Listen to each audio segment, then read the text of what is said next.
안녕하십니까. 오늘도 서양식 쌀요리 중 하나인 빠에야를 해보겠습니다. 리조또는 많이들 알고 계시지만 빠에야는 조금 생소하실 수 있습니다.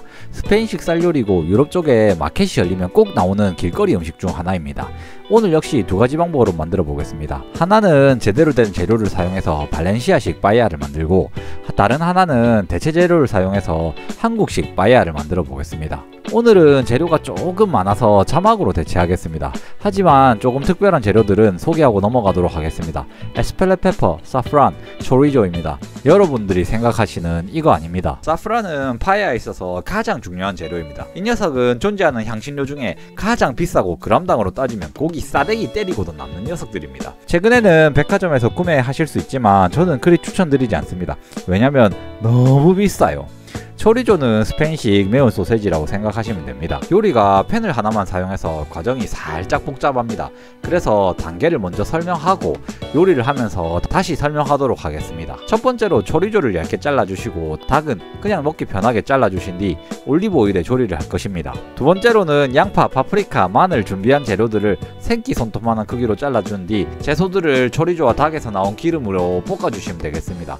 마늘은 잘게 다져주시면 돼요. 마지막 단계를 시작하기 전에 이 와인을 추천드립니다. 데일리로 마시기 아주 좋은 와인입니다. 본론으로 돌아와 화이트 와인으로 팬에 붙은 것들을 디글레이즈를 한 뒤 사프란과 토마토를 넣고 절반으로 졸인 후 육수와 쌀을 넣고 다시 한번 졸인 후 모든 재료들을 몽땅 넣고 쌀이 90% 익었을 때 준비한 해산물들과 콩을 넣어준 뒤 마무리하면 되겠습니다. 특별하게 에스플레페퍼와 파프리카 가루로 간을 합니다. 에스플레페퍼 같은 경우에는 아프리카에서 먼저 사용되었지만 16세기경 프랑스로 소개되면서 프랑스로 널리 사용되는 고춧가루입니다. 저 두 가지가 없는 경우에는 한국식 고춧가루와 카레로 대체하도록 하겠습니다. 이제 시작해보겠습니다. 팬에 올리브 오일을 두른 후 초리조를 올려줍니다. 그리고 소세지에서 기름이 나오고 기름색이 노랗게 변하게 되면 초리조를 건져낸 후 닭을 넣어준 뒤 살짝의 마이야르 반응만 일으키고 다시 닭을 팬에서 제거해 주시면 되겠습니다. 그럼 저렇게 팬에 기름이 남게 되는데요. 이곳에 준비한 채소들을 넣어줍니다. 그럼 채소에서 물이 나오면서 팬에 붙은 단백질의 맛도 흡수하게 됩니다. 그렇게 되면 1, 2단계의 준비가 끝나게 됩니다. 여기서 절반으로 나눠 하나는 정석적인 방법으로, 하나는 한국식 방법으로 진행하겠습니다. 앞전 영상에 시간이 없어서 살짝 설명하고 넘어갔던 디글레이즈에 대해서 자세히 설명드리겠습니다. 영어로는 디글레이즈, 프랑스어로는 데글라스라 부르는 이 과정은 양식에서 꼭 필수적인 과정입니다. 저렇게 팬에 눌러붙은 것들이 맛의 엑기스라고 볼 수 있는데, 저것들을 물이나 알코올 등을 이용해서 녹이는 과정입니다. 뜨거운 팬과 차가운 액체가 만나면 팬에 붙어있던 엑기스들이 와인 속으로 녹아들게 됩니다. 자, 와인이 절반으로 졸어들면 토마토와 사프란, 치킨 스톡을 넣은 후 절반으로 졸인 후 쌀들을 넣어줍니다. 육수의 양이 자박자박하게 되면 1, 2단계에서 준비했던 재료들을 모두 넣고 쌀이 잠길 만큼 육수를 넣어준 뒤 10분 뒤 확인하면 되겠습니다. 이때 불은 가장 작은 불로 낮춰주시면 됩니다. 이유는 빠에야에서 가장 중요한 건 쌀을 뒤집지 않는 게 가장 중요한 포인트입니다.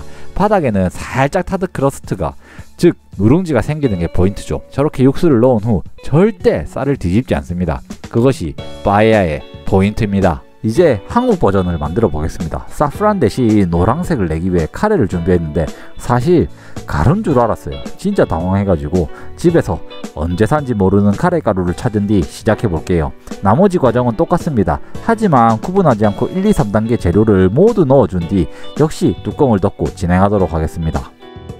약 10분 뒤 뚜껑을 열어 쌀의 익음 정도를 확인하고 90% 정도가 익었다고 생각이 들면 준비해뒀던 해산물을 넣고 뚜껑을 다시 덮습니다. 약 5분 뒤에 뚜껑을 열어 쌀의 익음을 확인하고 이제 치킨 스톡을 마저 졸여주시면 되겠습니다. 쉿! 빠에야의 ASMR을 한번 듣고 가시죠.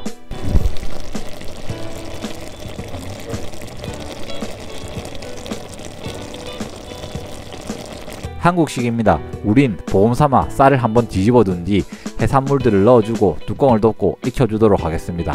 자, 마지막으로 에스플레페퍼와 파프리카 파우더로 간을 해준 뒤 레몬으로 데코레이션을 해주고 서빙하면 되겠습니다. 빠에야의 특징 중 하나는 조리했던 팬 그대로 서빙을 한다는 건데요. 여기서 차례대로 한 번씩 보고 가실게요. 이쁘죠? 색이 참 이쁩니다. 이유는 녹색이 있기 때문입니다. 한국식 빠에야도 한번 보고 가실게요. 쌀의 색은 사프란으로 만든 것보다 이쁘진 않지만 생각보다 이쁘게 잘 나온 것 같습니다. 빠에야 음식 자체가 색이 참 이쁜 음식입니다. 노란색, 녹색, 빨강색 등 색의 조화가 참 아름다운 음식입니다. 팬 자체로 서빙이 조금 어려우다 싶으면 이렇게 접시에 따로 포션을 올린 뒤 플레이팅을 해주시면 되겠습니다. 여기서도 레몬과 파슬리 3개 조화를 잊지 말고 활용해주세요. 빠에야는 사실 이때까지 소개드렸던 음식보다 집에서 하기 어려운 음식인 건 사실입니다. 사프란처럼 비싸고 특이한 재료가 들어가니까요. 하지만 사프란을 큰맘 먹고 사셨다면 제가 알려드린 방법처럼 밥을 한번 뒤집어주면서 타는 걸 방지해주고 요리하시는 걸 추천드립니다. 그러면 정말 맛있는 스페인 빠에야를 맛보실 수 있을 겁니다. 시청해주셔서 감사하고요. 구독과 좋아요, 알람 설정까지 감사합니다. Nice.